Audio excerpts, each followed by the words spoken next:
urban trails in the valley. The canal is part of the Salt River Project Network, managing water distribution for irrigation and municipal water systems. With a total length of 23.6 miles, hikers usually take close to 7 hours to complete. So remember, the next time you're walking up Grand Canal, you're walking alongside history.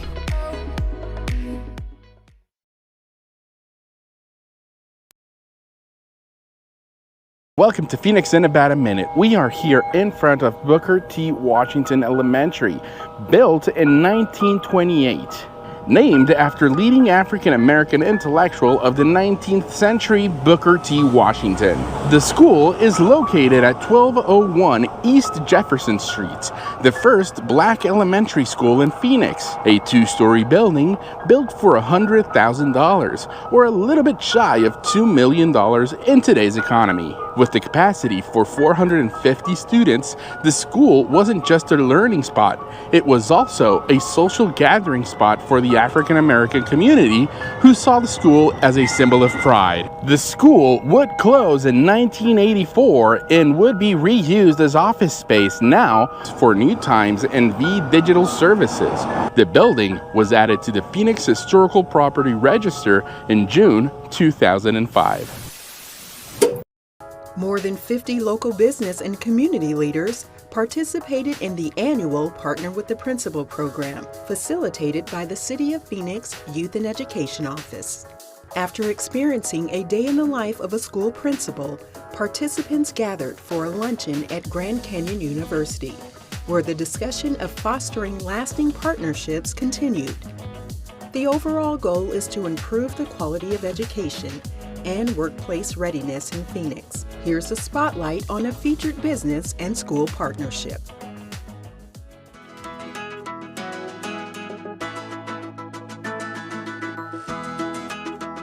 Partner with the Principal program that the City of Phoenix has put together is obviously such a great opportunity for community and business leaders to really understand the work of a principal. I was really excited to be matched up with Christine Ramirez, the principal at Peralta Elementary in Crichton, and I had the chance to join her to be able to greet the kids as they were being dropped off, and had the chance to visit some classrooms, and then it just happened to be on that day they were having a farmer's market style type of lunch to be able to expose the kids to fresh foods and fruits, and so that was all really fun to be a part of.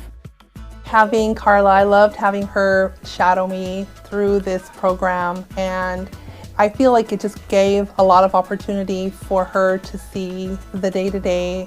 Things come up, things are planned, but your plans change sometimes.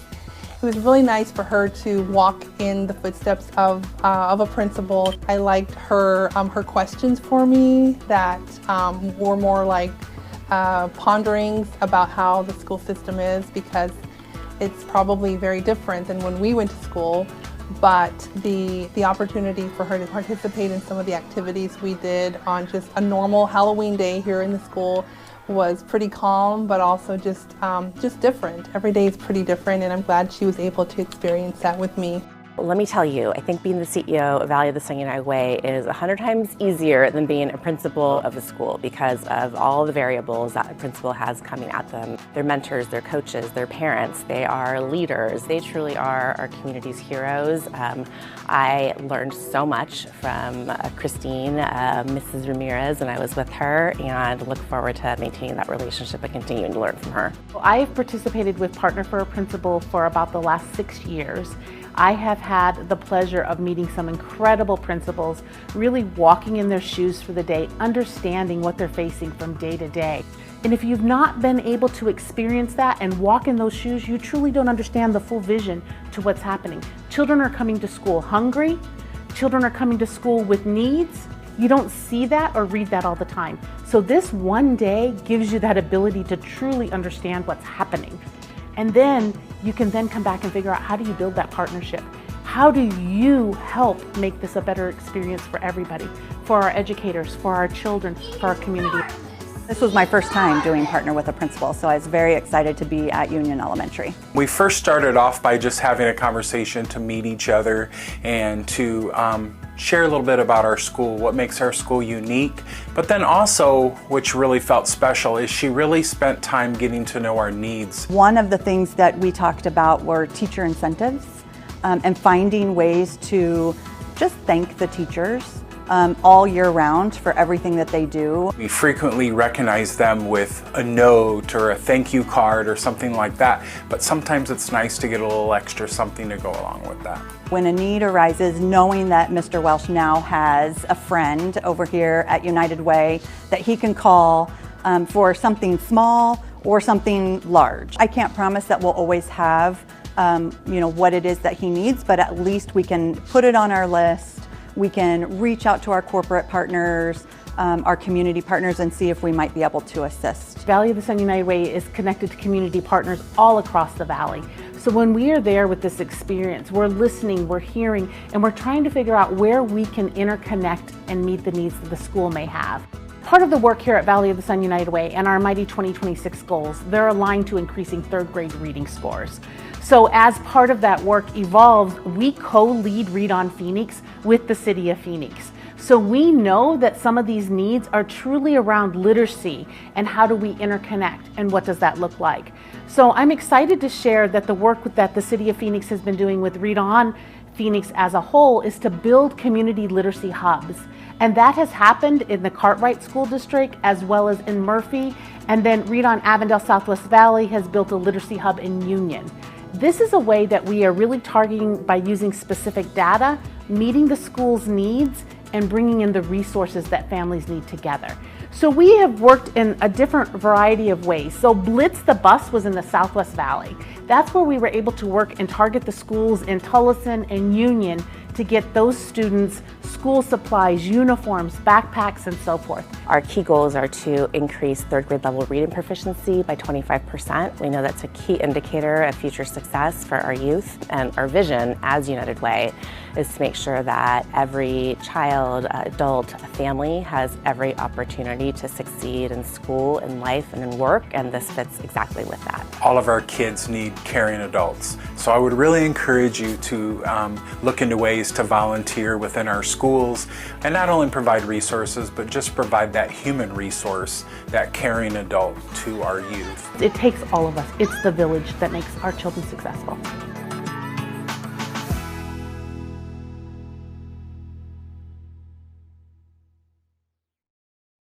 Happy 100th birthday to one of the largest municipal parks in the entire United States.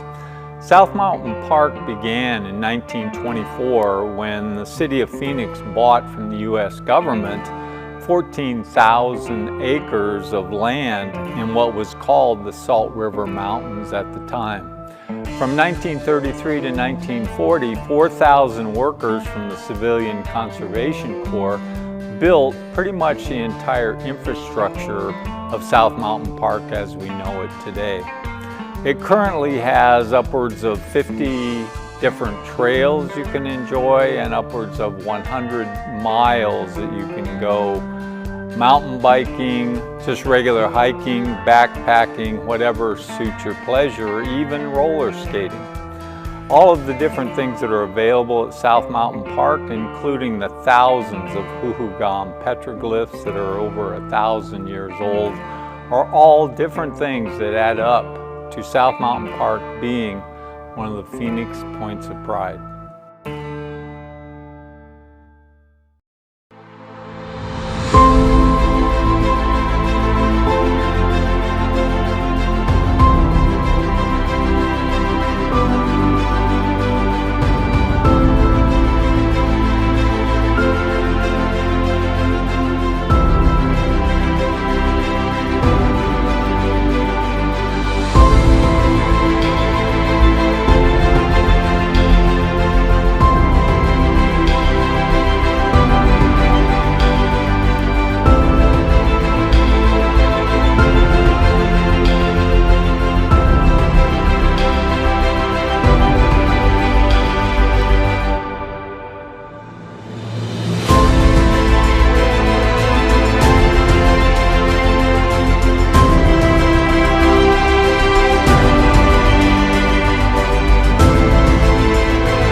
to Phoenix in about a minute. Today we are here in front of Monroe School. Built in 1914, located at 215 North 7th Street in the intersection of Monroe Street. Designed by Norman F. Marsh, the building has a beautiful neoclassical style with its dramatic columns with a Corinthian order. The Monroe School served as an elementary school and high school from 1914 to 1972, and later as a Department of Defense recruiting center until 1988. By 1988, a small group of volunteers founded the Phoenix Family Museum with the support of the Phoenix legislature. In June 14, 2008, it was renamed Children's Museum of Phoenix. The same day, it opened to the public. It was added to the National Register of Historical Places on August 26, 1977, and to the Phoenix Historical Property Register in May 1987, later adjusted in March 2004.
Welcome to the Cesar Chavez Community Center, the City of Phoenix's newest recreation center here in the beautiful Levine Village. Come, I'll take you around. Over here you will see the Cesar Chavez timeline. It's a great piece of work. As soon as you walk into the facility, you can see all the impact that Cesar Chavez has had in Arizona, and it's for you guys to see when you guys arrive. This here is our lovely gymnasium. It has basketball capacity, volleyball, pickleball. We have wonderful courts that are meant for youth and adult spaces. And this is also included in your membership when you register at phoenix.gov or at our front desk.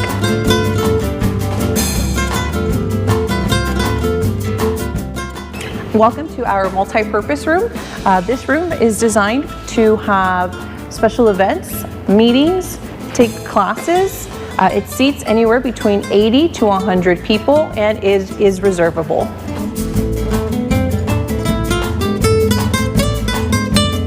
This is our beautiful courtyard, along with lawn games where families can come and enjoy the beautiful Arizona weather. This space is also available to reserve for special occasions and special gatherings.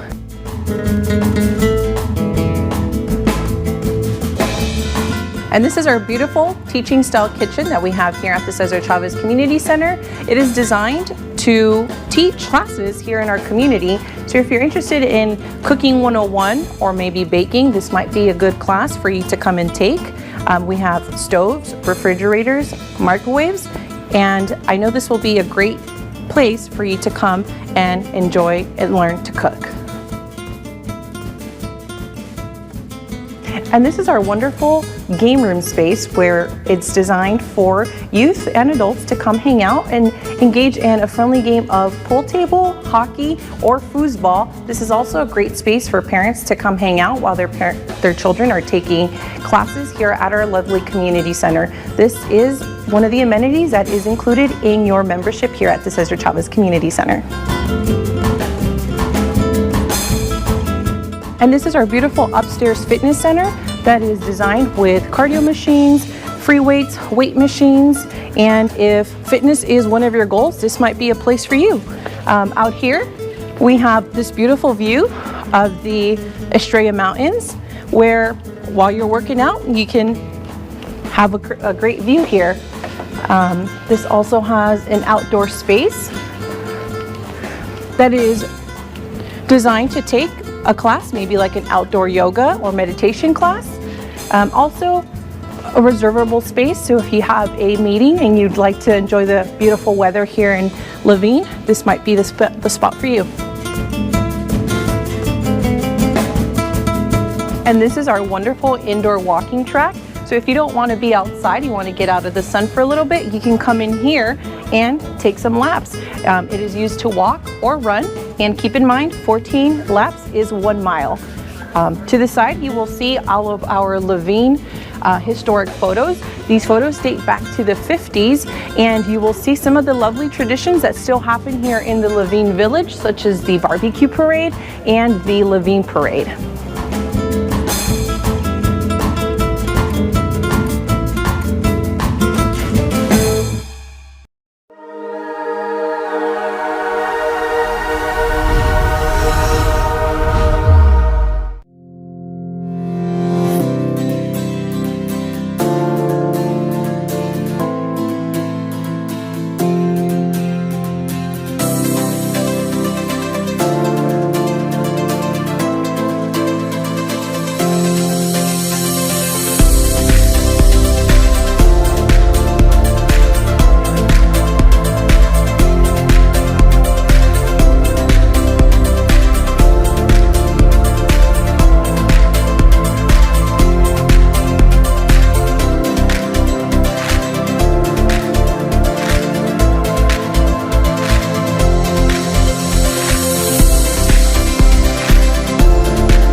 Hello, I'm Phoenix Mayor Kate Gallego.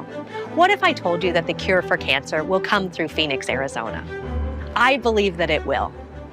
Nearly 20 years ago, the City of Phoenix partnered with business, education, science, and medical visionaries to make a substantial investment in the medical and biosciences. Today, our life science leaders are driving translational discovery, which is also driving our tremendous growth. There are many reasons Phoenix is the fastest growing city in the United States. Our commitment to growing a strong, diverse economy, our support of entrepreneurial ecosystems, and our unparalleled quality of life. But as you're about to see, it's also an investment we made 20 years ago that is paying off handsomely today. We believe Phoenix is the new land of opportunity. We invite you to join us. There's something happening in Phoenix. It's groundbreaking, it's life-changing, and it's driving tremendous growth. Many factors have helped elevate Phoenix to the 5th largest city in the nation, but none has had greater impact than a field that has led to transformative thinking in genomics, precision medicine, molecular medicine, cancer and rare disease research, bioscience. It's driving translational discovery and Phoenix's rapid ascension. From a canal system that brought life to this valley 2,000 years ago, to TGen, which helped unravel the mysteries of life, innovation and collaboration have always driven our rise. Since 2019, our growth in the biosciences and healthcare has been unrivaled.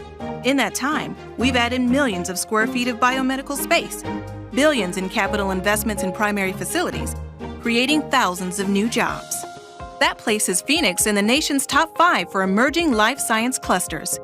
The home of Phoenix's translational discovery is the Phoenix Biomedical Campus, or as we like to call it, the PBC, a thriving 30-acre center of bioscience research, education, and urban life in the heart of a bustling downtown. Our welcoming culture of bold thinking and inspiring teamwork was born in 2002 with the International Genomics Consortium, IGC, and the Translational Genomics Research Institute, TGen, an affiliate of the City of Hope, a partnership that has spawned more than 25 companies and thousands of medical breakthroughs, including Ashion Analytics, Paradigm Diagnostics, and Viomics, which are now a part of Exact Sciences, along with Caris Life Sciences and Vidium Animal Health, all play critical roles in precision medicine. Exact Sciences has a growing presence on campus. So does NIH's National Institute of Diabetes and Digestive and Kidney Diseases main research facility.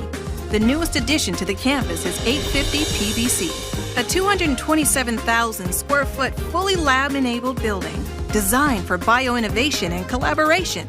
It's home to Arizona State University's Translational Science, their entrepreneurship and innovation team for biosciences, including their Health Entrepreneurship Accelerator Lab, HEAL Lab. And while the facility is humming with research and discovery, more innovators are always welcome. The Center for Entrepreneurial Innovation, CEI, plays a pivotal role on campus by supporting entrepreneurs with their Market Validation Lab program, as well as growing companies with LabForce, a program for training lab technicians. Education is a critical pillar of the PBC. All 3 of Arizona's public universities have schools on campus for medical education, research, and collaboration. Nowhere else in Arizona will you find 3 state universities in one place. That's more than 15,000 students working together on or close to the Phoenix Biomedical Campus. Looking for collaborators for your research? The universities and innovators on the PBC have close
Good morning and welcome to the Economic Development and the Arts Subcommittee meeting on this Tuesday, October 14th, 2025. I'd like to call the meeting to order. And then I will turn to our City Attorney, David Benton, to explain public comment. Good morning, Madam Chair, members of the subcommittee. During citizen comment, members of the public may address the subcommittee for up to 3 minutes on issues of interest or concern to them. Citizen comment session is limited to 30 minutes. The Arizona Open Meeting Law permits the subcommittee to listen to the comments, but prohibits members from discussing or acting on matters presented. With regards to agenda items, members of the public may speak up to 2 minutes and comment on agenda items to be discussed. Comments must be related to the agenda item and action being considered. General comments that go beyond the scope must be made during citizen comment.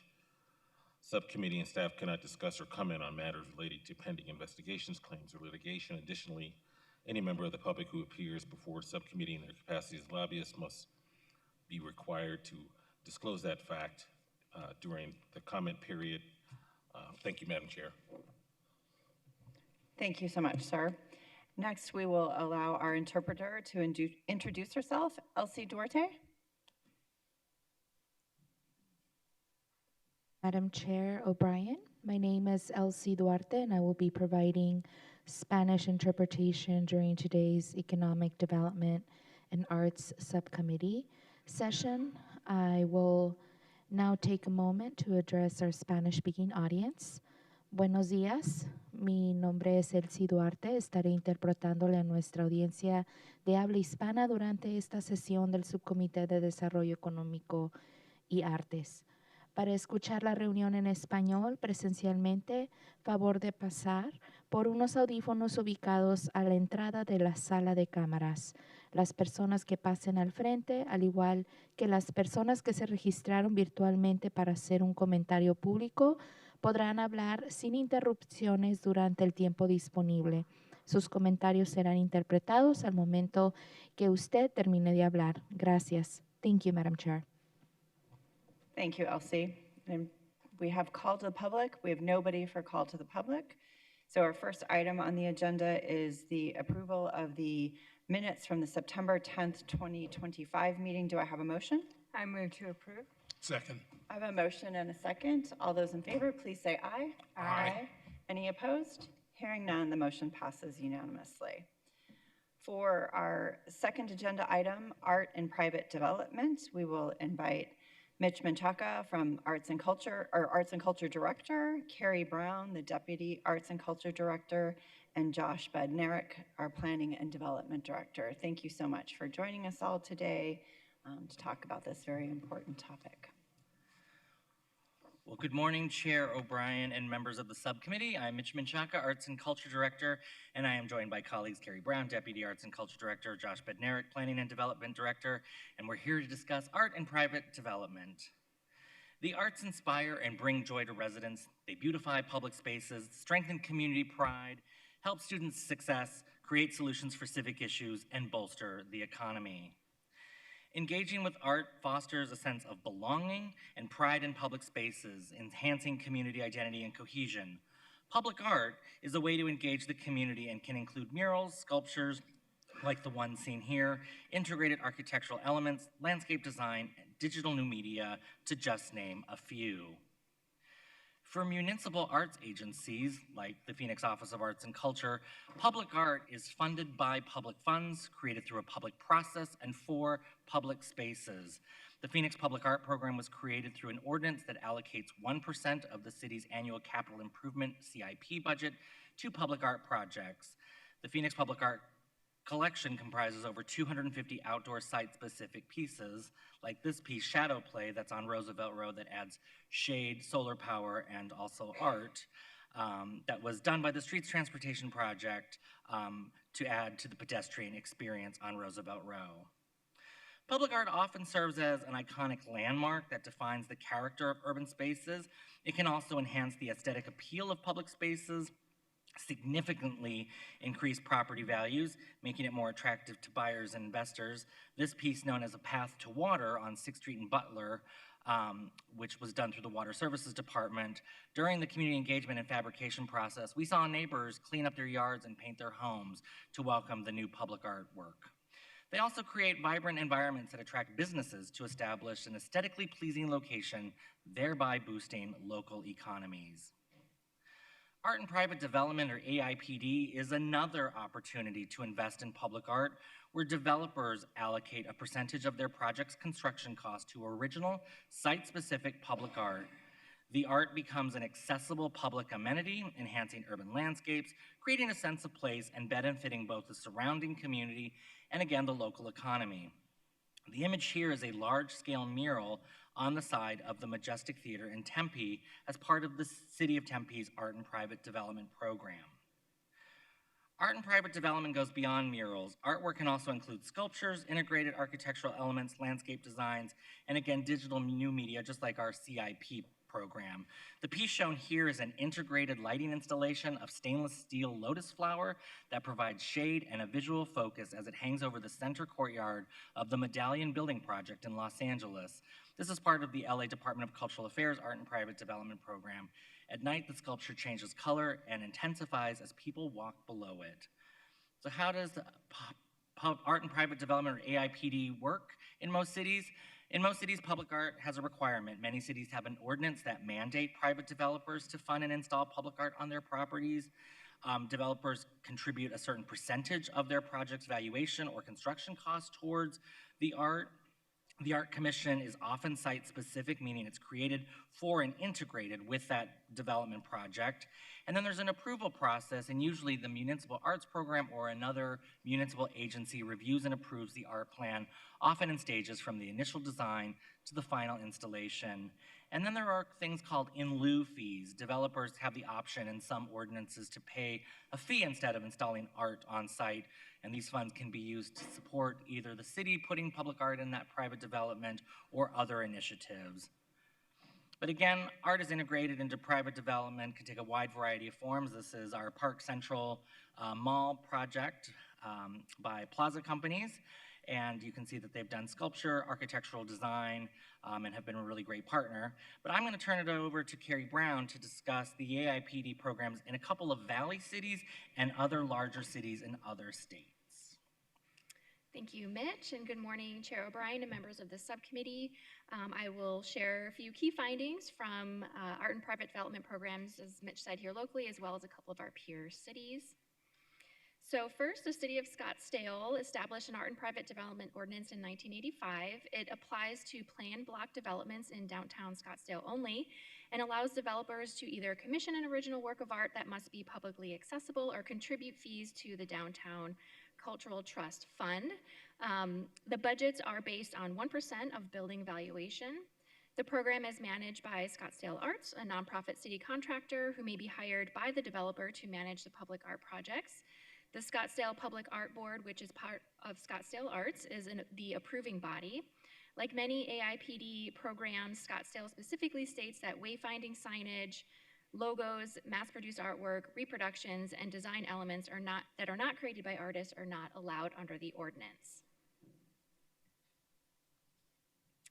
In Tempe, the AIPD program is managed by the City of Tempe Arts and Culture Department. Their ordinance, established in 1991, applies to developments over 50,000 square feet in any part of the city.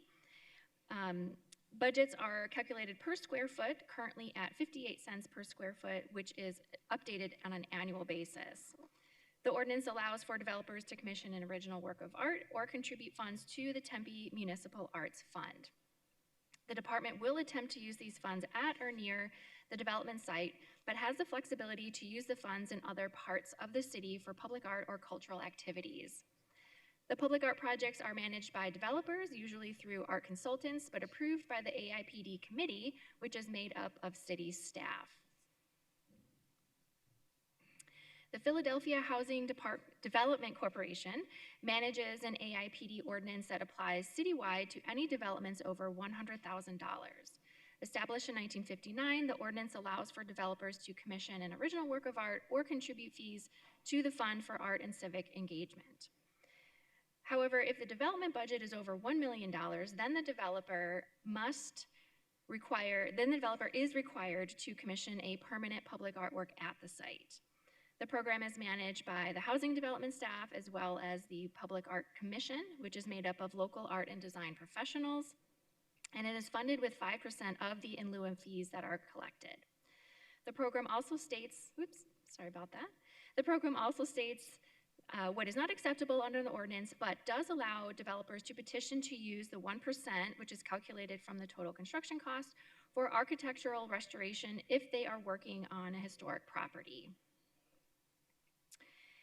The City of San Diego Cultural Affairs Department established their Art and Private Development Ordinance in 2004. It applies citywide to developments over $5 million. Like with the other programs, San Diego's ordinance allows for the developer to commission original work of art or contribute fees to the Public Art Fund. However, this program allows for one more option: to maintain a portion of the premises as open and accessible for cultural use. Like in Tempe, the department has the flexibility to use the in lieu of fees in other parts of the city if a project at the development site is not feasible. Fees are based on the total building valuation and can be refunded to the developer if not used within 5 years. So the City of Phoenix does not have an art and private development ordinance. However, there are some incentives for developers to incorporate public art into their projects, and I will turn it over to Josh to talk more about that. Thank you, Carrie. Madam Chair, members of the subcommittee, the Downtown Phoenix Code, which was adopted in 2010, has long-standing incentives for art installations as a means of earning density bonuses or height bonuses, and it also is an alternative to meeting some of the standards. This is the Evans Churchill substation that went through a design review process as an alternative to some of the standards. Art was seen as a community benefit in exchange for some of the relief that the project was ultimately given for things like windows and doors. The new hotel on Adams is another recent example of art being used as an alternative to the downtown code's frontage standards. Specifically, the project needed some relief on how it was going to interface with Central Avenue. Work was done with the developer to come up with some artistic elements in the frontage to meet the downtown code standards. And ultimately, thanks to your leadership, Mayor and Council approved an update to the downtown code in 2024 that makes it a little easier to incorporate art. Previously, art for bonus required the approval of the Arts Commission. Now that can be done administratively by staff. And we've allowed art to be used in frontage elements without the approval of DRC to meet some of the frontage requirements. Looking forward to continuing to see those particular provisions utilized by the development community moving forward. I'll turn it back now to Mitch. So arts and culture plays a vital role in shaping our community and surroundings. Collaborations between artists and developers can enhance the aesthetic value and functionality of urban spaces. And with that, we are happy to take any questions. Thank you so much for the wonderful presentation. We do have 2 speakers on this item, so I'd like to go to them first. Our first speaker is Katrina Kaler.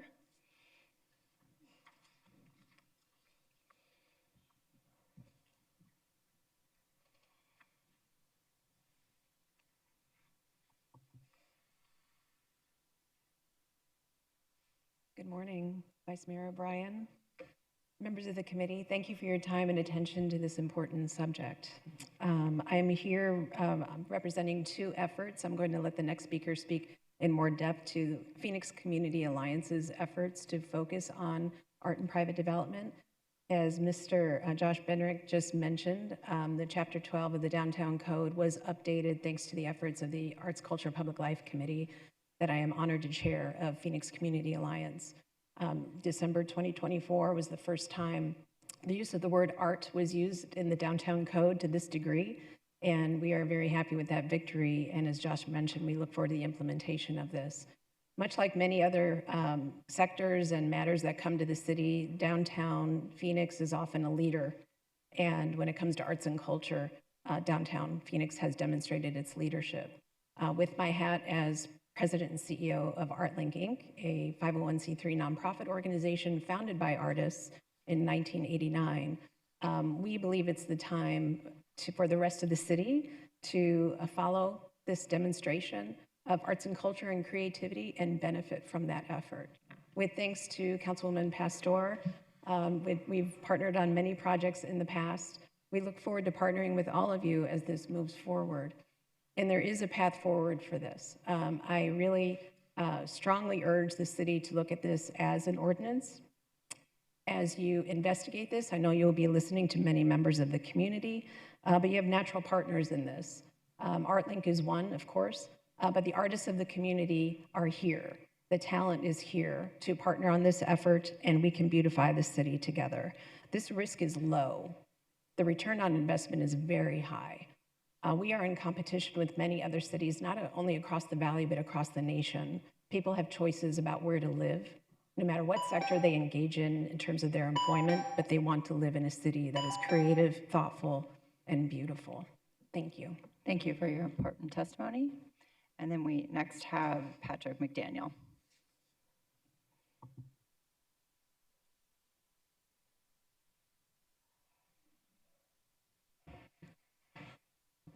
Good morning, Madam Chair, members of the subcommittee. Thank you for the opportunity to speak today. I'm speaking in my role as Advocacy Director for Phoenix Community Alliance, an organization that focuses on downtown.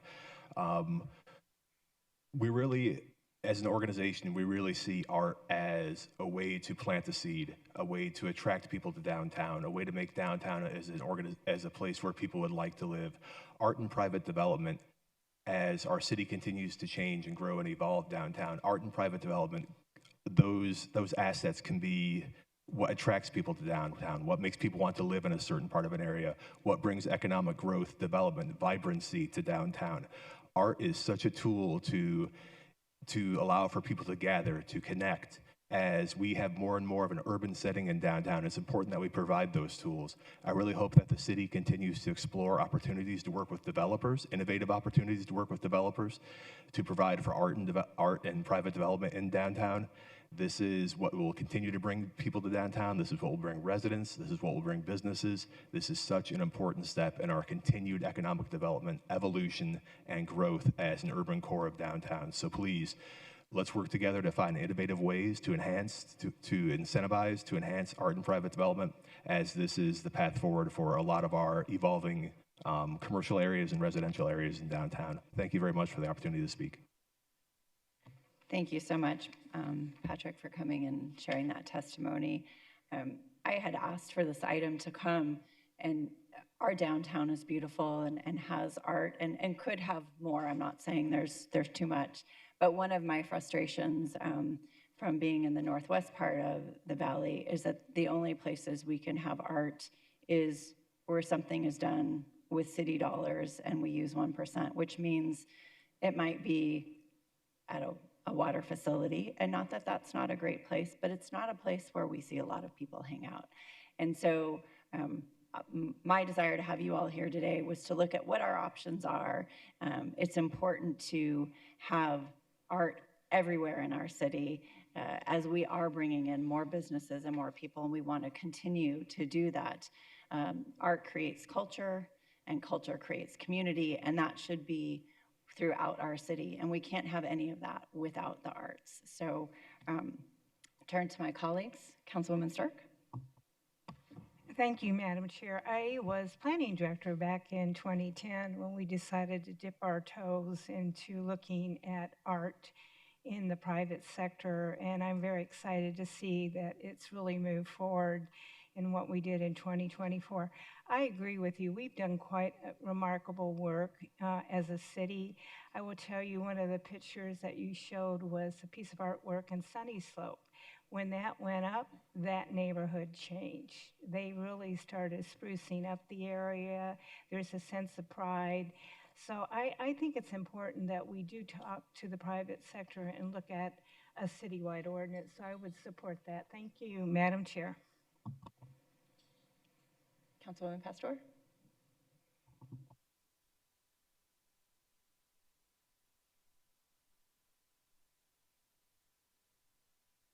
Thank the art and culture community for really looking at spaces where this can happen. I quite frankly think it can happen all over the city. If we need to put an ordinance, I guess we need to put an ordinance. But my point is that when I entered office, because my father was truly had a love for art along with music and culture. My mom did too, but he was the one who made us do many things in that space. And when I look at art, first of all, it's subjective. Second of all, it can happen anywhere. As you can see in the Midtown area, as you watched during a process of brick walls being painted, especially in the historic area. It was a back and forth, but it was embraced. I also said that was subjective art, and art is art. Depends on who's looking at it and who's doing it. When I entered office, because I saw many other cities in downtown, I personally, as a council member, pushed private sector, private developers into really looking at their landscape of what art would look like. Also, architecturally to look at that, because I said in District 4, I just don't want boxes coming up and it just being brown and a shade of white, or what would that look like and how would you make it fit in within the Midtown and work with the communities and neighbors.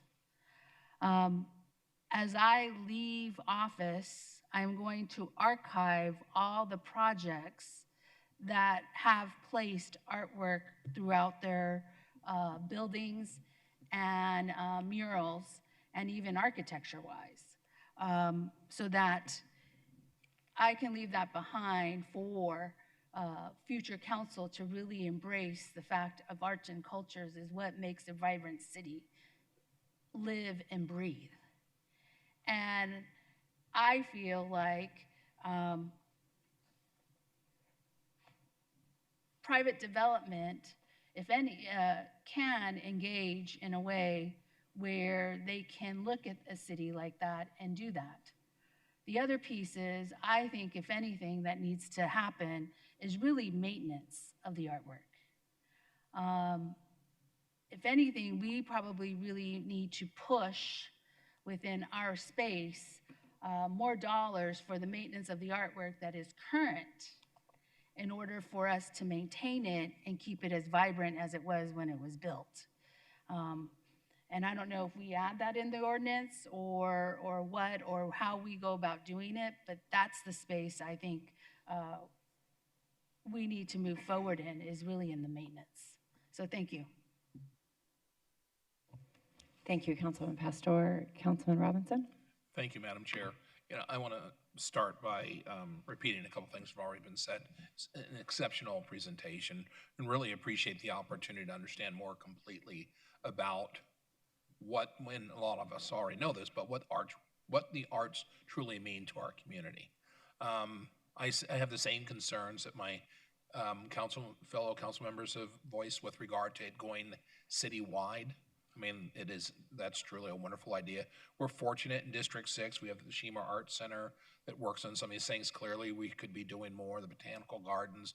We have those types of locations. But I am definitely in favor of pushing it outward through other parts of the city so that everyone can enjoy. And we see the benefits, like Councilwoman Stark mentioned, you see the benefits of putting art in a neighborhood when the whole neighborhood starts to transform itself. People take pride in where they live, and arts is an exceptional way of doing it. So thank you for the presentation. It was great. Thank you for your help throughout this past year with all things considered, the Albedo home up on the side of Camelback Mountain, and we were able to make a home for it at Shima Art Center, but that was because of the arts and culture and the historic preservation community and everyone else. So it is definitely something that brings people together. So thank you for the presentation. It was exceptional. And Madam Chair, thank you for the time. Thank you, Councilman Robinson. And so I would love for city staff to pursue bringing options about what an ordinance might look after having stakeholder meetings with our art community as well as our development community, so that we can further explore not how to have not only art all over the city, but I think that Councilwoman Pastor brings up a good point. How do we look at maintenance as well for art once it is installed and we have it, because it's important to take good care of it. So if we could, if you all would pursue that and come back to us. I guess my magic question is going to be, when do you think you could come back to us? When would be a realistic opportunity? Madam Chair, members of the subcommittee, probably in the springtime we could come back with some initial discussions with the development committee and arts and culture community. So definitely in the springtime. Okay, we'll put that on the calendar for sometime in the spring. And I'm going to ask for forgiveness if this is not correct, but is this your last meeting with us? This will be my last Economic Development and the Arts Subcommittee. Okay, so this is your last Economic Development and the Arts meeting. Mitch, thank you for your many years of service to the City of Phoenix, and we wish you all the best in your future endeavors. Thank you, I appreciate it. Absolutely, thank you. Thank you all for the presentation. Madam Chair, I was just sorry, going to say, are you sure you want to leave? Just think, this could be exciting. I think we've crossed the bridge. The cat is ready, and we're going to Ohio. We still have your number, though. Yes, you do. Just don't forget that. Councilwoman Pastor. Congratulations, Mitch. That's an accomplishment. And not only that, you're going to get paid, what did we say, double? Congratulations. Have a great time. Thank you. Thank you so much. Wonderful. Okay, and for our next item, we have Smart City Phoenix Initiative Update. And for this, we have Office of Innovation Director Michael Hammett and Information Technology Director Steen Hambrick joining us today.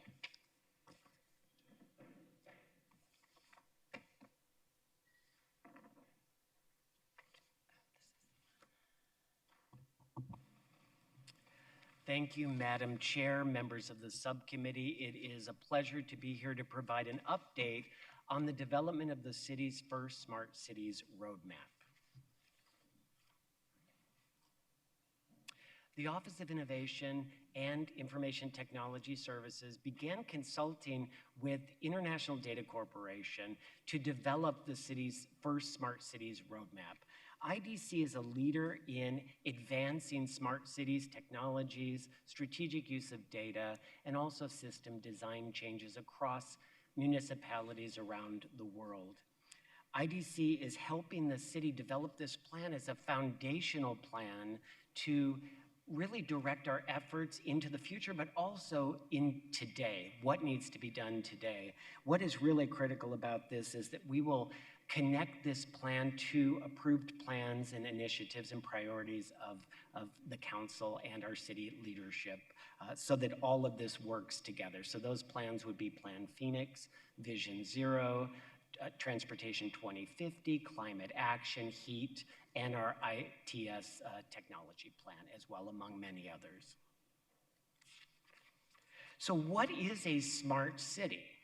Well, you can get different answers depending on who you ask, but for the city, we're looking at a smart city as putting people first. It really is looking at our residents and engaging with our residents for the future of our city. It elevates the use of data, technology, and system design, and uses things like sensor technology. A lot of this technology behind the scenes so that we can have a more vibrant city. It streamlines processes internally and saves time and money, and ultimately helps enhance the quality of life for our residents and those we serve.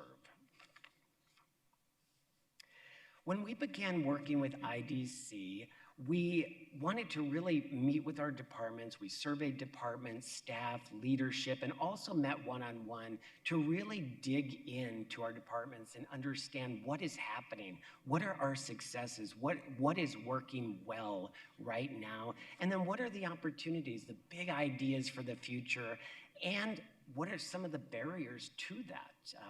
So we wanted to really get an understanding of that.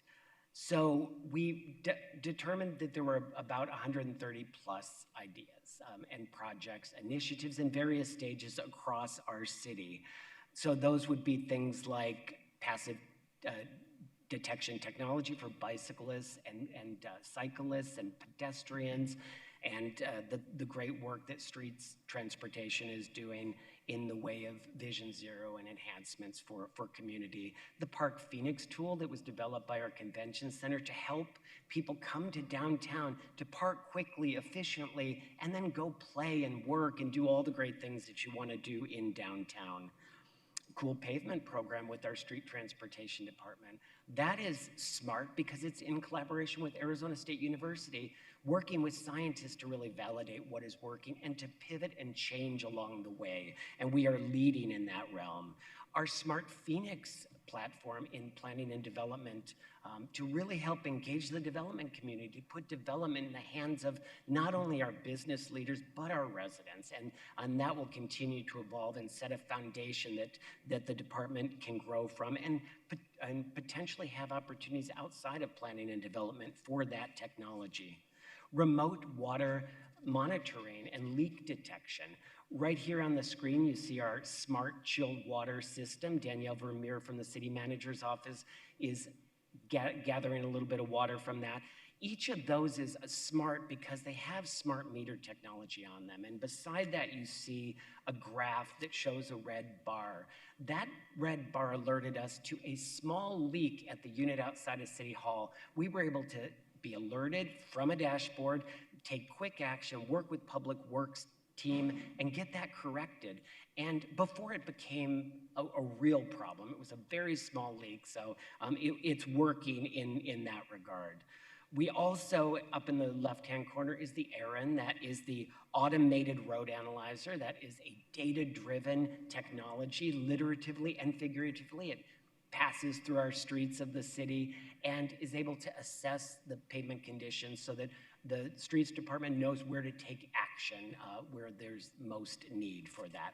We had a Smart Cities event in 2025. ARIN came out and people loved it. This was cities and towns across our region that came out to Venture Cafe for that.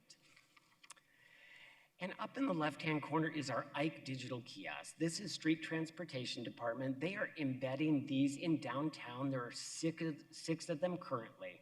These are smart digital kiosks, and they're really a foundation. Again, when you install it, it's what is working today, but what can it mean to us in the future? There'll be an additional number that'll be added to about 20 that will be installed. These are ADA forward thinking. They really started with accessibility on these, and they've been willing to work with the city to enhance it along the way. And it has language translation technology for the most spoken languages in our city, and also mobility, low vision, hearing, all of that is embedded in here. And it allows the city to provide updates on what is happening in our city and some things that are important to our community.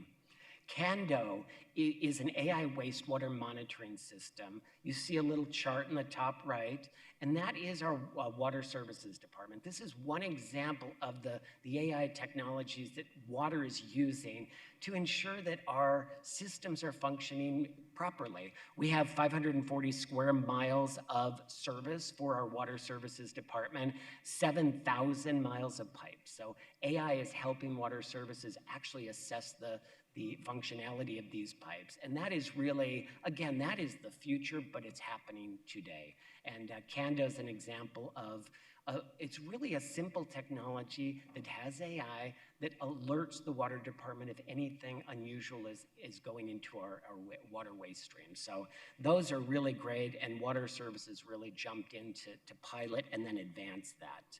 In situ is our 3D augmented reality. You see that in the bottom. This puts future developments in the palm of the hands of our residents. You scan a QR code and residents can see future developments before they happen. We're using this to showcase affordable housing communities in the city and now our GeoBond funded programs. And it's really exciting to see that before it actually takes place. We talked about foundational aspects of this plan, accessibility, thanks to our accessibility work group that Councilwoman Stark led for the city. We've embedded accessibility in this plan, and we're already advancing hearing loop technology that will take place here in our council chambers. That's coming very soon. And we actually tested it here. It happened first in aviation, and we're elevating it here in our council chambers. And then ILA is a translation platform that is it's mobile, and it's almost like a tablet that allows city staff to communicate with our residents. It has over 200 languages on it. So there are so many languages that we would not have people to staff. Library was the first to jump on board. They have 12 units. They've had more than 300 interactions now with residents. And Municipal Court has recently come on board with purchasing a few of these. And now Homeless Solutions will be testing this as well. So we're really excited about that. And advancing the use excuse me one second. Yeah. Councilwoman Pastor has a question. What was it called? I'm sorry, I missed the ILA. Is that the picture on the bottom? That is, no, the bottom one is in situ. That is our 3D augmented reality. ILA is more like it's almost like an iPad, and they stand together in like an A-frame, and you're able to communicate in languages, and it can actually hear the language and respond to it in that language as well. Got it. Thank you. Is that ILA or? ILA. Okay. Thank you. And we can provide more information, but it's a really great tool, and we're just really excited about that.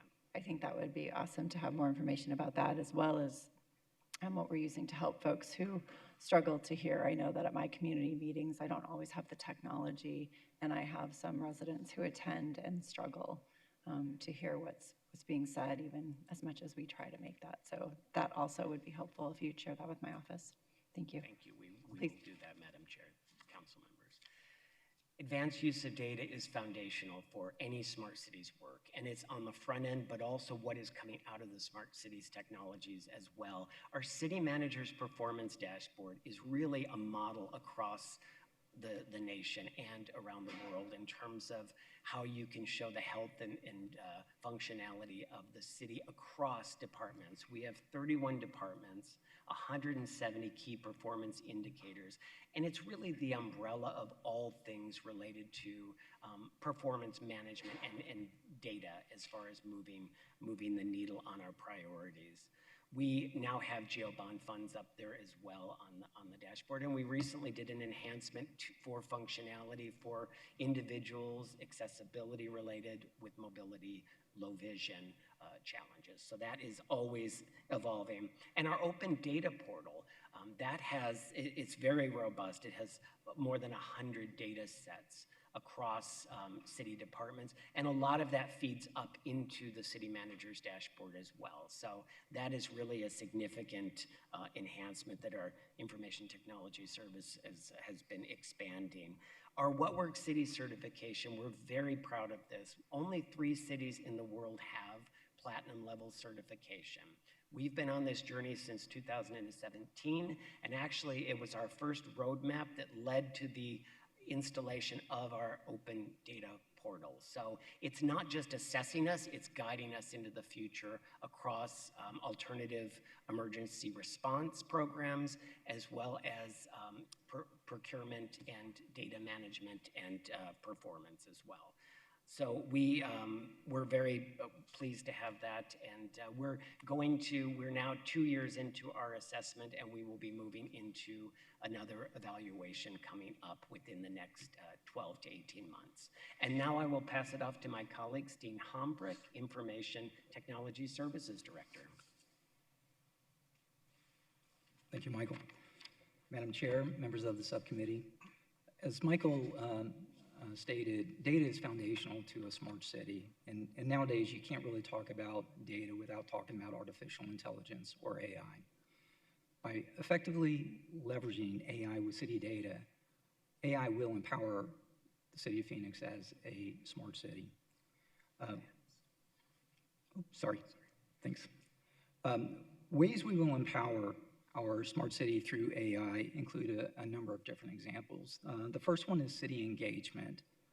Improving and simplifying resident access to city information and services is going to be a key component of AI, or a way that AI will benefit the city. And that can include virtual assistants in our public-facing websites, being able to gain access to information and services very quickly and in a simplified way, rather than very mechanical ways that you might see in some of our websites today. Optimizing or streamlining city business operations is another way. And what I mean by optimizing or streamlining is AI can help simplify some of the processes that we have today for city business or for an urban organization. AI can help us get from point A to point B in a much simplified way, getting services or getting products or capabilities to the end user in a more expedited way. Performing predictive maintenance or health on city facilities, equipment, and systems is another example, and Michael actually named a couple in our water department with water leak detection or wastewater monitoring. Those are ways where technology such as AI can identify things before issues actually bring disruption to our services, so that we can transition to a maintenance activity without disrupting services to our city. Another example, and this is something that we're actually providing to the entire city right now, is providing AI tools so that data-driven decision-making can occur. Recently, the city rolled out Copilot Chat to all city employees, and we've also rolled out or made available Copilot M365 or Copilot Pro to power users within the city that do a lot of analytics or writing and things like that. So this will be a way to help us, again, make decisions with much more information at our fingertips. To do all of this, AI governance is critical. To effectively and properly use AI, it's important that we make decisions on what tools to use and how to use them, and what data is going to be used from a risk-reward perspective. And what I mean by that is there's a lot of value and a lot of benefit to using AI tools, but we want to make sure that they're being used properly, and that data, especially our residents' data and city data, is protected, and that it doesn't go outside of the confines of what it's intended. AR 165, Administrative Regulation AR 165, is the city's administrative regulation that's specifically geared towards the use of artificial intelligence within the city. That's what establishes the governance framework, the AI governance framework for the city, and it's a two-tier process. It has an executive steering committee that's led by an assistant city manager, and there's a number of department heads across the city that participate in that decision-making process for new tools that are being proposed for city use.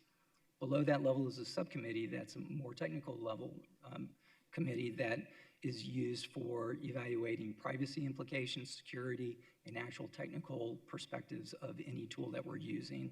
The subcommittee brings things forward to the decision-making body with recommendations, and from that perspective, we can evaluate things from a risk perspective. Moving to AI tools today, through this governance process, which has been in place for over a year and a half now, the city has either approved or is in the process of reviewing and submitting for approval later this month about 18 tools already through this AR or through this governance process. And as this governance process becomes more solidified and refined, we see that our submissions throughout the city will become even more reoccurring over time. A few of the tools that we've actually approved today, again, we mentioned Copilot Pro. We also have used another element of Copilot Studio, which our aviation department and ITS is using to actually create virtual assistants for our public-facing websites.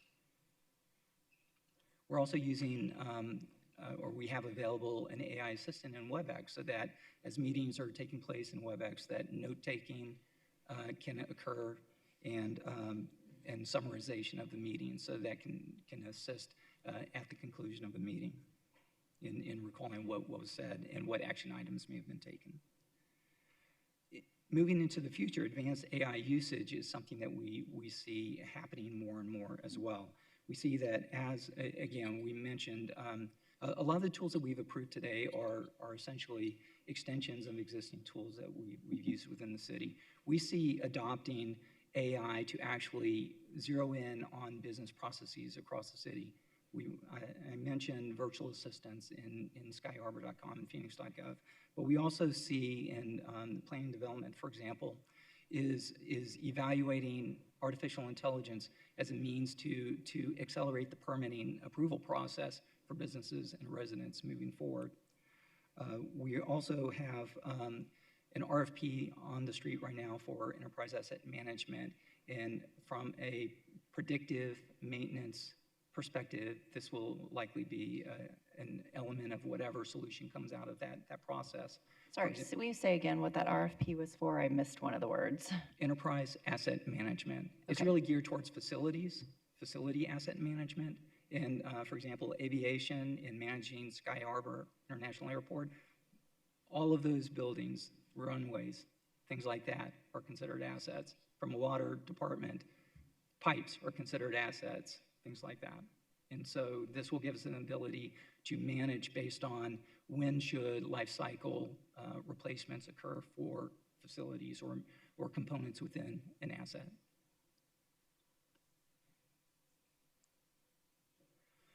Okay, shifting gears. So Michael had mentioned 130 plus initiatives that are either in the pipeline or underway. That's a lot of initiatives that are smart city related. Those are being managed right now at department level. We are rolling out a tool that's already being used by ITS for portfolio management. We are going to create a portfolio for smart city initiatives. And so we'll be able to tag initiatives across the city, regardless of what department, and we'll be able to track them from a holistic perspective within this one tool. So we'll be able to see how initiatives from one department may affect or relate to other initiatives across other departments. From a timing perspective, a resource capacity perspective, and things of that nature. And lastly, I just want to say that we're not doing this alone. From a smart city perspective, City of Phoenix, we participate in an organization called The Connective. It's a 501c3 organization. It's a regional smart region collaboration that involves a lot of municipalities across the Phoenix area. That gives us an opportunity to talk smart cities, initiatives, capabilities, opportunities, and to share information between municipalities and industry. One of the things that this particular organization does is it sponsors something called the Connective. The City of Phoenix has participated in this over the last couple of years. The next one will likely be in the March timeframe. I'm not sure exactly what the date is, but again, it's something where it brings municipalities from across the region into one place to showcase smart city initiatives that they want to highlight. And this is an initiative or an offering for residents to come in, as well as city participation to evaluate what other folks are doing. And with that, I will turn it over to Michael. Thank you so much, Steen. And Madam Chair, members of the subcommittee, at the beginning we talked about community residents, and really we embedded this entire process, and we're still developing this roadmap, but we wanted to make sure resident voices were throughout the whole process, from the beginning throughout and to the end, and to not end even at the end of this development. One thing that we did issue was a community survey, and thanks to the members of the subcommittee, We've had really great response. So thank you for sending that out and really elevating this community survey. We've had more than 520 responses to date and very rapid. It's still open. And what we're learning is the majority of people see smart cities as really important to our future and important to today. And areas that they're really interested in are related to climate and livability within our city. And also, we were really pleased to see 17% identified accessibility as important to them and important to moving forward.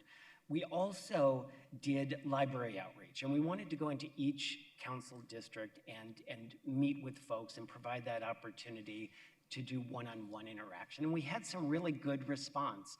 Obviously, you're not getting hundreds of people, but you're getting more than a dozen that come out to each event. They're able to answer our survey, which they've done, but they also get to test and really feel some of our products like the augmented reality project and help us identify future places for such as our smart chilled water units. So it's been really great to see, and we have a couple more throughout the end of the year that we're finishing up.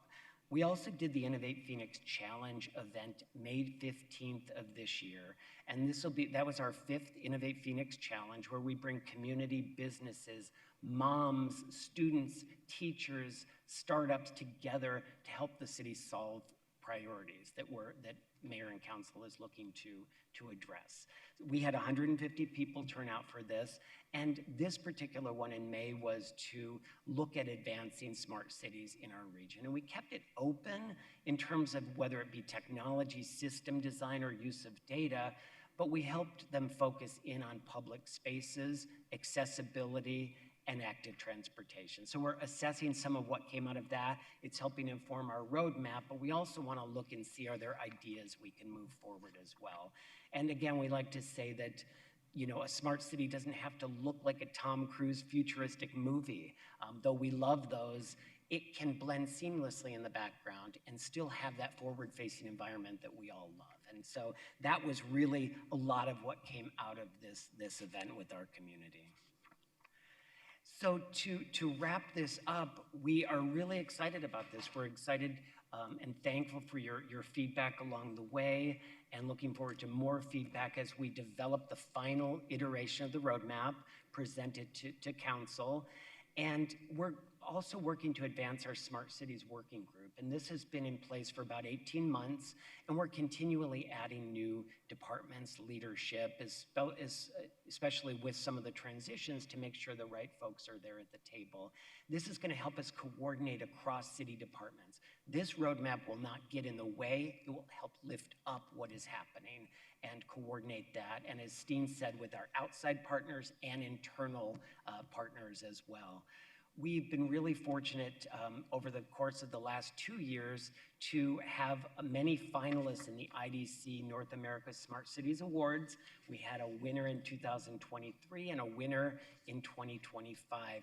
We'll be moving forward with the 2026 efforts to really highlight what is happening in the city. And we're really, really excited to continue this conversation and to receive your direction. Councilwoman Stark.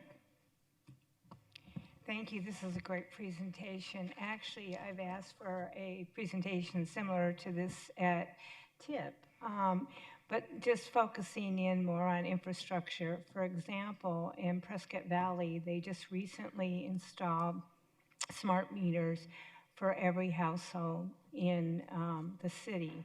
And I'm curious as to when that's going to happen in Phoenix. Now, I realize we're a lot bigger and it's going to be a lot more expensive to do that, but I want to zero in on some things that we can do to improve our service to residents and businesses within the city. So this is a very exciting presentation. Can't wait to see what the various infrastructure departments come up to complement this great presentation. Thank you, Madam Chair. Councilman Robinson. Thank you, Madam Chair. You know, along the lines of smart city, and Steen, I may have mentioned this to you already. This past year, we had an inordinate number of fire rescues by the fire department on Piestewa Peak, on Camelback Mountain, South Mountain, North Mountain, all over the place. And there are times when, obviously it takes a great deal of fire resources to go out there, even after we tell people you shouldn't when it's hot and everything else. I was curious as to whether or not it is possible, and Councilwoman Stark just said sometimes it's expensive, so I'm just more curious if it's possible to, and if I'm using the right word, geocode an area. Let's say I pull into the parking lot at Piesta Wapeak, it's 110 degrees outside. Is it possible to have something in place where my phone would go off and warn me that it is 110 degrees outside, that you should not be out on the mountains, or what, it would have to be an area adjacent to each one of those hiking venues. Is something like that possible, and would it fall within the smart city venue? Because you would look at the amount of resources we're expending on the fire side, and we've been very fortunate the firefighters haven't been hurt yet. That's not always going to be in our favor, and I'd like to make sure we're doing as much as we possibly can to ensure to reduce those risks for the firefighters. But I want to see something. Is that possible? Does it make sense, or is it too much Jason Bourne stuff? I don't know.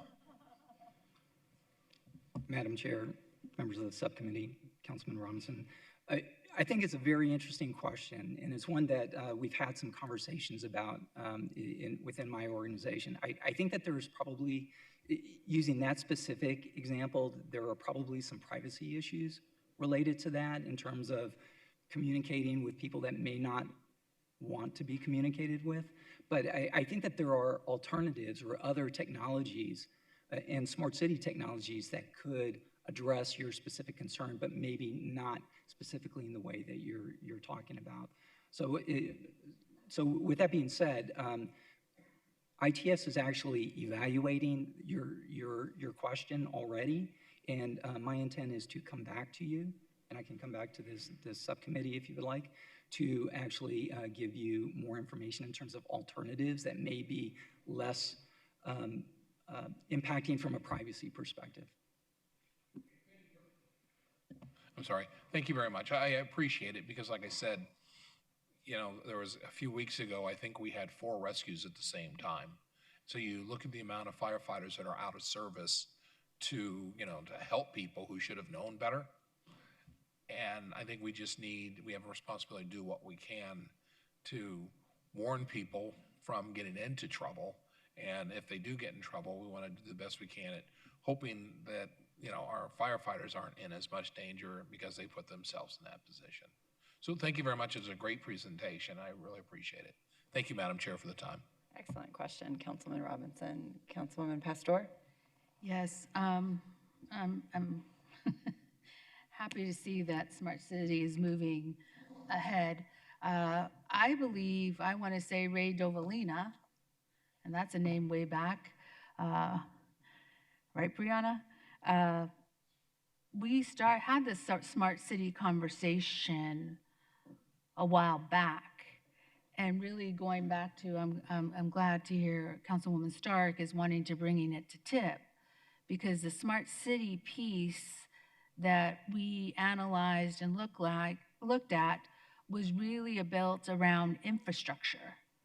And in order to be a smart city, we have to have the infrastructure into play. And the dialogue was, we were putting up new lighting and new signals as to how then do we incorporate a smart city idea into that infrastructure, because it has to be what I'll call a canopy. Some people call it a network. And those pieces need to be completely into play to really trigger how we are going to move in a smart city. We even at one point, Brianna, you might remember, but talked about, because we were talking about conservation and electricity and lighting, and how the conservation of downtown would then be at a certain point. When someone was driving at night, the light would go really super bright at a certain point, and then it would dim to a certain point for safety reasons to have it at a certain place. But we would then be conserving energy throughout the city, because we were talking about how do we do these multiple pieces in order to save money for the city. The question I have, and I'm just giving background and history to this. The question I have is AI. How do we know that the AI, and I don't think we know this, how we prevent AI from AI blocking us? I am still very much, I think AI is important. That's the way of the future. But where are all the safety pieces and security pieces that go into AI? I tested out the AI non-emergency number and was on the non-emergency number going kind of like in a loop for a little bit. And after a while, I just hung up because I got frustrated. So when we implement AI, I really want it to be kind of tested before it's rolled out to the public or anywhere else, so that it's simple, it's easy, and we don't get the pushback that we would get from our community. Those are just some suggestions. I think it's excellent that we become a smart city. We're the 5th largest city, and we need to move and grow up and become the 5th largest city and demonstrate that we're up to technology and the space to do the things that we do as a city. So, thank you. Thank you, Councilwoman Pastor. Thank you for the presentation, and you had a slide in there that talked about the basically project management of technology in the city. I'd love to learn more about that in maybe a briefing, but I tell you, I want to explain that that is really important to me because when I talk to our police department and we have our real-time operations center, and I find out that cameras we use in a different department that really aren't that old don't work with the real-time operations center, or that our streets and I know streets is working on it, and there's a lot of streets and a lot of intersections and lights, right? But that also cannot be coordinated. So the integration, coordination, and then making sure that we're using products that align across departments because it is what's best for the city, not because our certain department has been siloed, is super important to me for the efficiency and effectiveness of our residents. So I appreciate that we have that now. Like I said, I'd love to learn more so we can make sure we're moving in that positive forward direction for all of our citizens. Thank you for the presentation. Very much appreciate it. Very many exciting things going on, and look forward to continuing to make those forward leaps in technology and innovation. Thank you, Madam Chair, members of the subcommittee. Thank you. All right. Our item 4 is the Phoenix Hermosillo Trade Office results and updated. And so for this item, we invite our our Community and Economic Development Acting Director, Eric Johnson.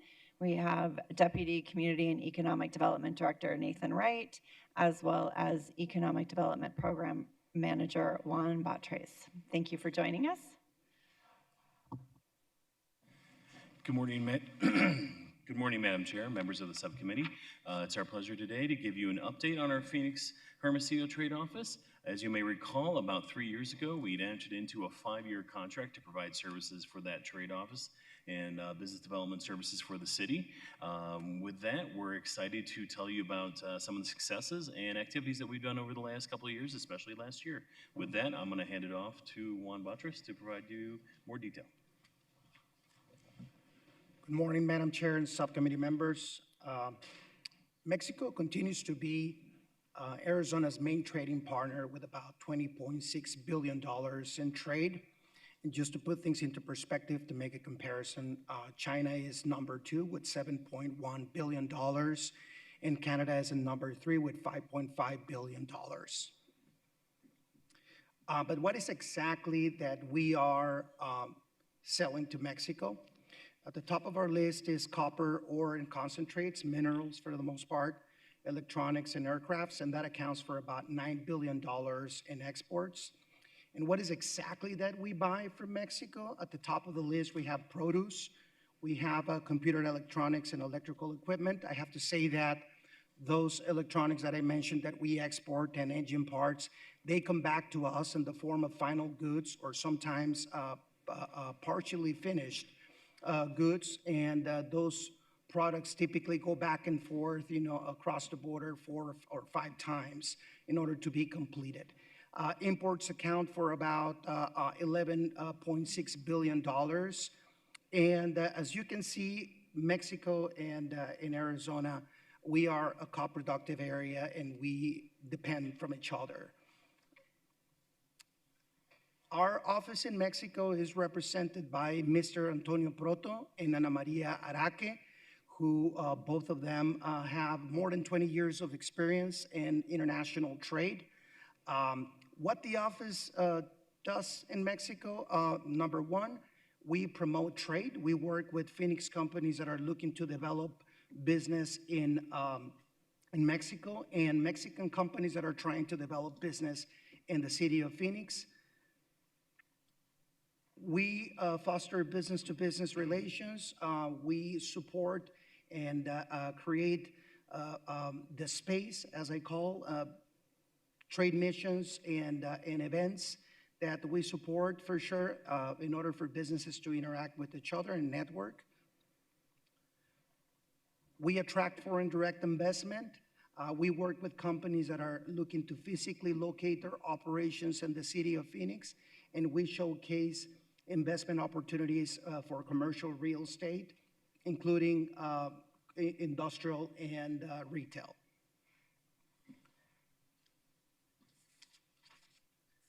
The Phoenix Hermosillo office receives all kinds of inquiries and works with different types of businesses. However, we proactively and strategically work with certain states in the regions in Mexico in relation to sectors and industries of interest. Some of these sectors of interest relate to legacy industries such as aerospace and defense, electronics, pharma, and medical devices. But we also need to focus on what are the emerging industries. And in this case, we work as an example with automotive that didn't exist in the city of Phoenix before, the state of Arizona, companies such as Lucid, right?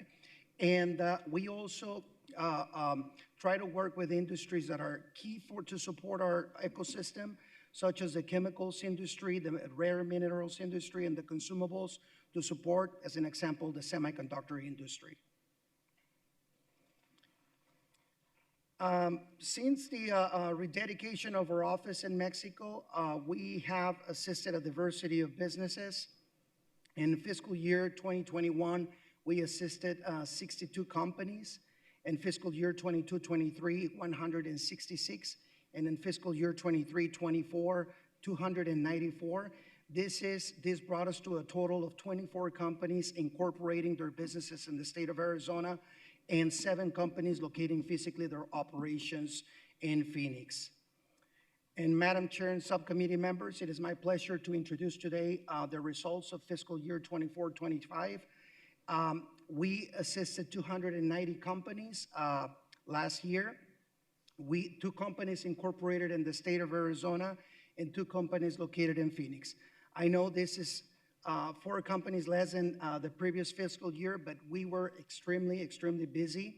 We received an average of 2 companies every month to look at our market, companies that are looking to locate their operations or invest in real estate in the city of Phoenix. We led 10 prospective trips, and we hosted 5 business delegations, most of the time those led by economic development dignitaries. But as we move forward, this is a very important slide. As we move forward, it is important to really understand what is our current landscape and really bottom line understanding what our strengths and weaknesses, opportunities, and threats are at this point. I have to say that we have a very experienced team at this point. We have 3 staff members in Mexico that, as I said, possess more than 20 years of experience in leading trade activity between Mexico and Phoenix. Thanks to you, we have a clear vision as for what our objectives should be. The connectivity that we have, our airport is a major asset in really working with those areas that I previously mentioned. Informal relations that we have developed, we have signed 4 memorandums of understanding for economic development collaboration with the state of Baja California, Nuevo León, Monterrey, and the city of Hermosillo. But our weaknesses, very important. We're going through some economic uncertainty currently, current immigration challenges. Many corporations right now, they're limited as for the number of visas that they can generate. It is important also to say that USMCA will be reviewed this year in 2026, and that puts us in risk. The opportunities that we observe, optimistically looking at the future, relate to Mexico preparing for a second wave of nearshoring, which in our case strengthens our transborder and co-productive ecosystem with more tier 3s and tier 4s. It is in the law of economics that these companies will seek alternative markets to seek lower operating costs, which in this case will make our tier 1s and tier 2s companies more competitive in Phoenix. Our upcoming threats in the next quadrant relate more to more strict tariffs and on specific products, a radical change in the review of the USMCA, as I mentioned, and that can also have a significant impact. Although our trade office does not provide any services directly linked to tourism, in 2024, the economic impact on the state of Arizona from Mexican visitors was estimated at $2.5 billion, supporting approximately 30,000 jobs. That is in risk. Moving forward, we would like to continue with our partners, working with our partners at Greater Phoenix Economic Council, the Arizona Commerce Authority, Arizona State University, and working on our Mexico supply chain mapping for specific industries. We are using the semiconductor industry as a lab or as a guinea pig. And we would like to work with and explore the opportunities of creating a soft landing for Mexican companies. I have to say that many of the locates that I previously mentioned, these companies, sometimes they bring 1 or 2 employees. That's how they start, small capital investments, but for over time, these jobs and capital investments, they grow. Also, we would like to work from a business retention and expansion perspective. We would like to work with our existing companies in introducing a supply chain sourcing service that they can also take advantage of. With that said, thank you very much, and I will turn it to our Assistant I was just Director. going to jump in, Madam Chair, members of the subcommittee. We've received great feedback from people that have visited from Mexico. This was on display last week at SemiCon West. Juan led several delegations and presentations for several cities and regions of Mexico. And as a reminder, as Eric mentioned, we're beginning our 3rd year of a 5-year contract, so this was just for information. That concludes our presentation. We'll be happy to answer any questions. Any questions from the committee members? My only question, when you have an opportunity just to send it out to us, it would be great to know what the financial impact or where we're at on those companies that we did help incorporate and locate here over the years. I know that we're fighting some battles that aren't exactly ours that we started, and so we're swimming upstream for sure, but I would love to know the impact that we are having, and congratulations on the successes. This is exciting work, and I'm so glad to hear this. Thank you for the presentation today. I have one question. Councilwoman Pastor. When you say soft landing, what does that mean? Soft landing refers to as companies that didn't have any presence in Phoenix. Sometimes there are companies that through a representative or distributor, they have presence in the United States. Sometimes companies, even though they're existing companies, they don't have a way to land in the United States or develop services for the first time. So creating a concept, picturing it more like a co-working space or or an incubator or acceleration program that can help companies in really mitigating that process to land the operations and continue growing within our ecosystem. Okay, let me see if I have this correctly. So when we're recruiting companies to expand into Arizona, into Phoenix in particular. And when we're doing that, we're asking them to come and invest into Phoenix and find an area where they can invest in, or where a restaurant or distributing, I'll say mezcal, only because I know that from Hermosillo. And we're asking them, but we want to be able to assist and help if, I don't know if it's financials or if they don't have a space or if it's offering assistance with workers. That's where I'm trying to figure that out. Madam Chair, members of the subcommittee, it's all of the above.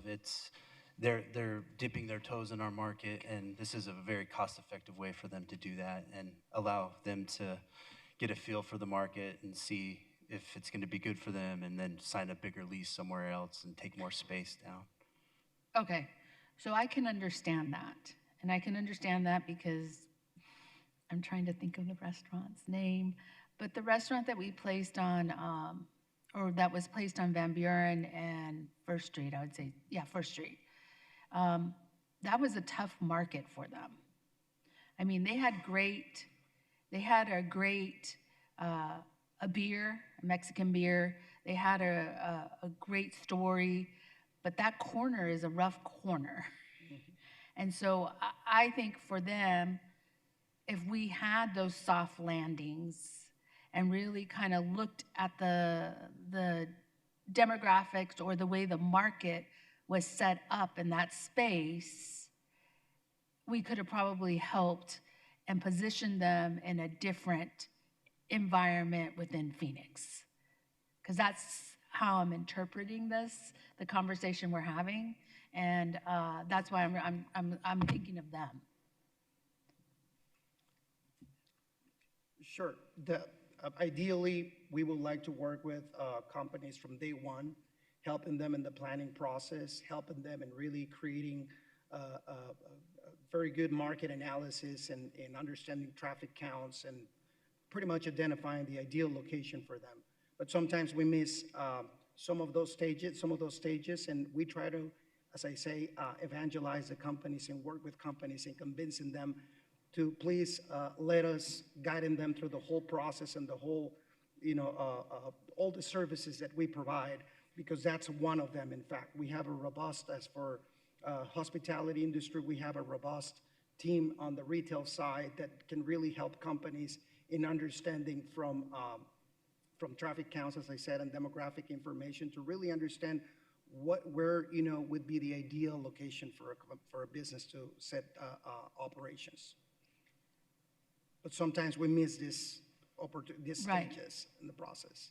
So what I would like to encourage and say is that I think when we go to another country to recruit a company to come to Phoenix, that we provide and assist with tools that are needed in order to make them successful. Because what we want is success, and the other piece is success stories then to go back to Hermosillo and say, come invest in Phoenix, the market is there, and in order to expand. And I think it's important to be able to have those tools. I'll use tools, you guys use tools all the time. Tools to make a win-win for everybody and be able then to demonstrate our investment in this piece as a success and in what it's needed in order to operate seamlessly with two different countries. Madam Chair, members of the subcommittee, Councilwoman Pastor, that's an excellent point, and we can always do a better job of getting our tools out there. And we do have tools, we just don't always catch them when they're coming in, but we will do our best to improve that communication. Thank you, Councilwoman Pastor. Thank you for this presentation, and congratulations on your success, and look forward to continued success. in this market. Item 5 is a community and economic development update on the disposition of some city-owned property. We will continue to have the acting community and economic development director, Eric Johnson, and we have now joined him, Zandon Keating, the deputy community and economic development director. Thank you, gentlemen. Thank you, Madam Chair, members of the subcommittee. Again, this morning we're here to provide an update on our various solicitations and processes regarding city-owned property. Over the past year and a half, Council has given us the direction to look at a variety of properties throughout the city for various disposition steps, and we're here today to give you a quick update on those different locations. With that, I'm going to hand it off to Zandon Keating. Thank you, Mr. Johnson. Madam Chair, members of the subcommittee, we're going to start the list today with a couple of dispositions that are currently in process, just to give you a little status update of where they're at. The first one is the Four Corners properties, 24th Street and Broadway. We've worked with Councilwoman Hodge Washington over the last couple of years to really figure out what exactly the community wanted here, and craft a request for offers in this particular case for this site. That offer deadline was September 15th. We've done a number of RFPs in the past that have resulted in 0 responses, and we're happy to say that this process now has resulted in 4 offers for the site. So staff is currently evaluating those offers and hope to bring something forward to the subcommittee in the near future. The next one is the Regency Garage site. There was an RFP released for this site in July. There's a proposal deadline of October 28th. The solicitation transparency policy is, of course, in effect for this site, so we cannot say anything further about this process other than it's currently ongoing. Now on to kind of the the next phase and what are those next ones that we're currently working on. First one is at 19th Avenue and Dunlap, a little over 10-acre site. This was most recently the end-of-line park and ride for our system until the most recent expansion or extension, northwest extension that is, to Metro Center, which rendered this just another park and ride. It's owned by the Public Transit Department. There is a retail building on the site which has a number of occupants as well. The Transit Department continues to work with those tenants, as we figure out what the future holds for the site. It is included within the Housing Phoenix plan. We recently rezoned the property under Councilwoman Stark's guidance and with her assistance working with the community to the walkable urban code. The intent of that really was to allow for those uses that the community is really looking for the site. As we work towards developing an RFP for the site, we will continue to work with the councilwoman and the community to craft that RFP to make sure that we're including what's really needed for the particular site. The next site is 19th Avenue in Montebello, another just over 10 acres site. This was the original end of line in Phoenix for the light rail system. Of course, it has been expanded several times since then, so it's kind of in the middle now of our system. And it's quite a bit underutilized as a park and ride site. Owned by the Public Transit Department. There is a rezoning case currently underway. We're working with the community and the councilwoman's office on that particular process. That one is intended, again, to go to walkable urban code, really to bring, again, those uses that the community is looking for the site to allow for that, the type of development that we want to see along light rail. As we work towards developing an RFP, we'll be working very closely with Councilwoman Pastor's office as well as the community to make sure that those uses that are needed by the community are included in there. Some of the things that we've thought about is some sort of community space, knowing that there's a Phoenix Public Library very close by. There could be some opportunities to really have something that could help to serve this, the larger community in the future here. The next site on the list is the Ed Pastor Transit Center. This is at the northwest corner of Central on Broadway, about a 3.5 acre site. This was operated as a transit center for a number of years, but with the expansion of light rail down South Central, the needs for the site have kind of changed, and how the transit department uses sites like this has kind of changed a little bit. And so there's now an opportunity here for redevelopment in the future. One of the complications with this site is that there is a fee title ditch that goes through the middle of the site, and that needs to be abandoned by the federal government. There is an application that is in with the federal government currently. They're processing these slower and slower, as you can imagine, and so we're kind of working through that process when we can't do an RFP for the site until that is complete, but looking forward to working with the council, city council, and the community at that time on drafting an RFP. Did want to give you an update. There was an RFI, a request for information on this site, looking at temporary activation. The city did receive one response to that, which staff is currently evaluating. The next site is at the southeast corner of Central and Broadway. A little larger than the northwest corner, 3.76 acres. This one is owned by the Neighborhood Services Department. They acquired it through a slum and blight process several years ago. This was included within the Housing Phoenix plan, and there is currently a rezoning underway. It's actually on City Council's agenda for tomorrow, but we are very happy to report that we received a unanimous recommendation for approval from both the South Mountain Village Planning Committee and Planning Commission for that rezoning. And this was another one, rezoning to walkable urban code for the site, again, to bring those uses that we really want to see along the transit system. City Council also did previously authorize release of this RFP in April of this year. And so now that we're nearing the end of the rezoning process, we'll begin writing that RFP and anticipating release of that in 2026. The next two sites actually are 13th Street, Washington and Jefferson.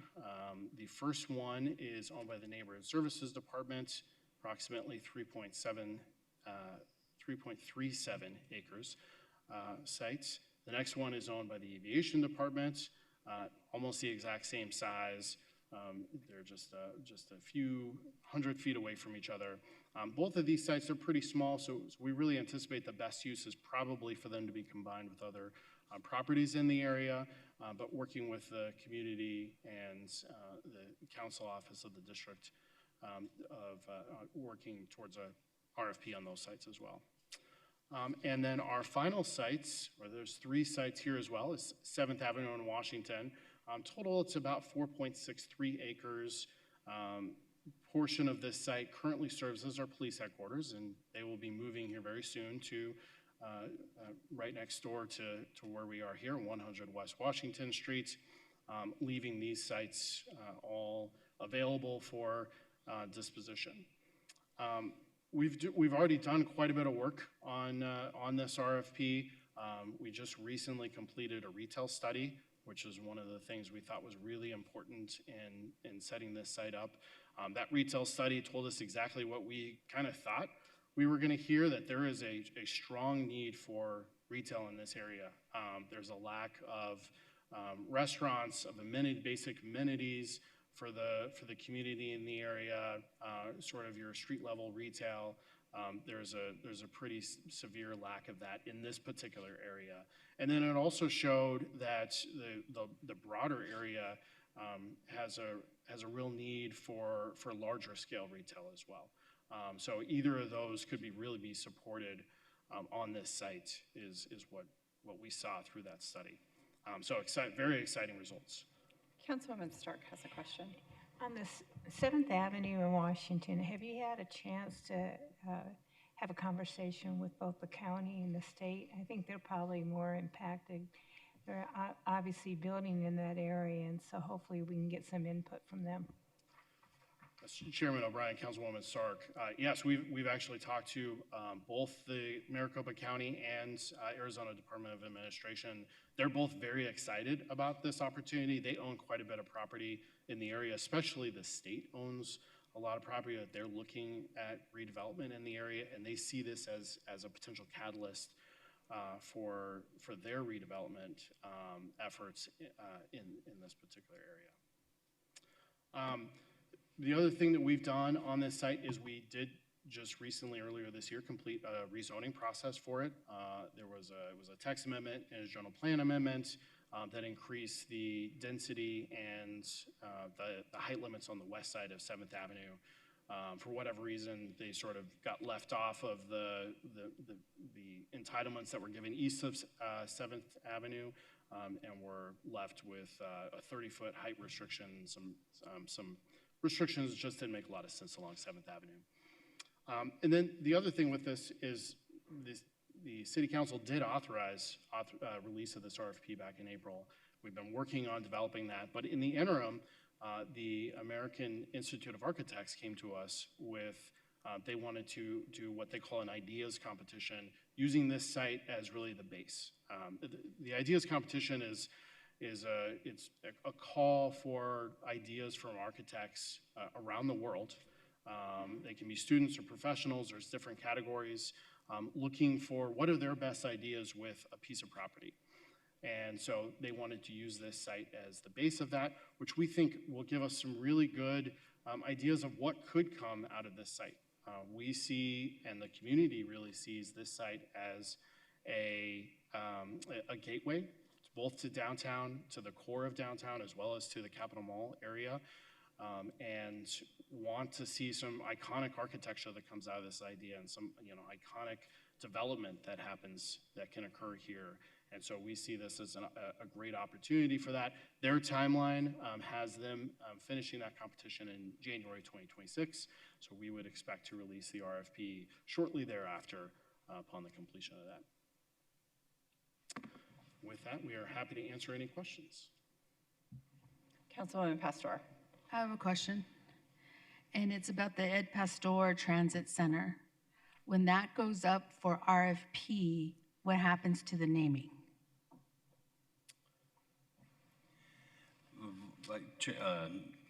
Chair O'Brien, committee members, Councilwoman Pastor, we would be working with public transit to talk about what that proper process is.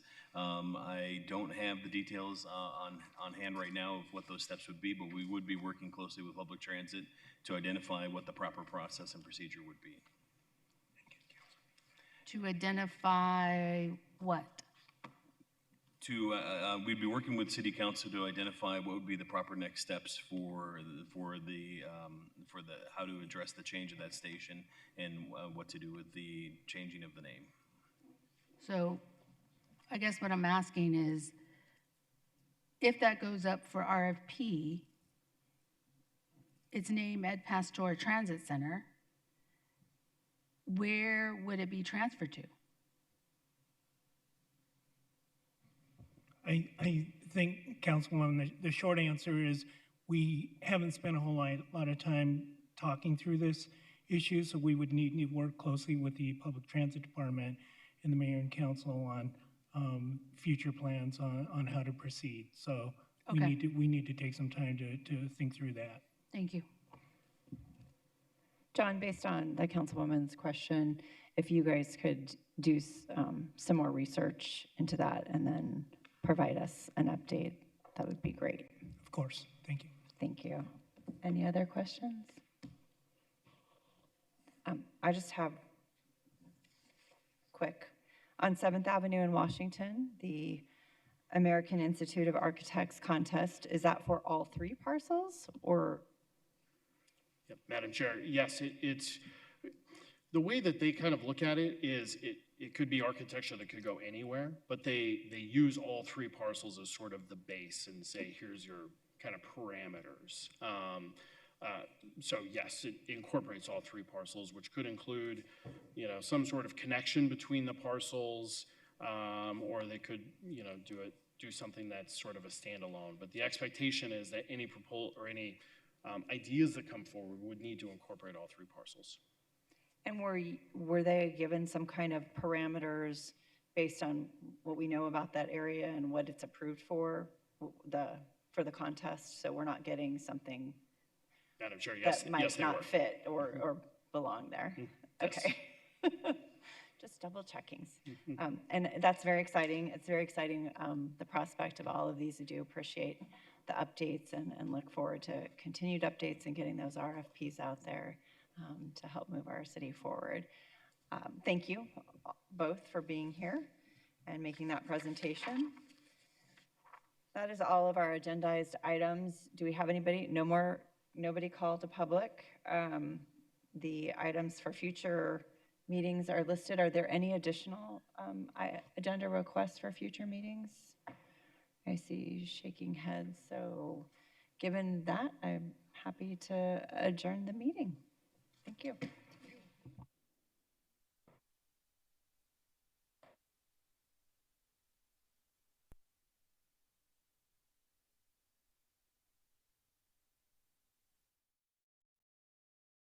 And veterans went full through that program. One of the really